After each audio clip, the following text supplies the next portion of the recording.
Ration దుకాణాల ద్వారా ఇచ్చే చౌక బియ్యం రీసైక్లింగ్ కు పాల్పడితే ఎంతటి వారైనా కఠిన చర్యలు తప్పవని హెచ్చరించారు మంత్రి ఉత్తమ్ కుమార్ రెడ్డి. సూర్యాపేట జిల్లా హుజూర్ నగర్ లో ఓ రేషన్ దుకాణాన్ని ఆయన పరిశీలించారు. పేదలకు అందించే బియ్యానికి ప్రభుత్వం భారీగా ఖర్చు చేస్తోందన్నారు.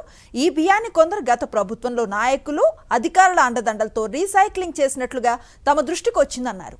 రేషన్ మాఫియా ఆగడాలపై కఠినమైన చర్యలను తీసుకుంటామన్నారు మంత్రి ఉత్తమ్.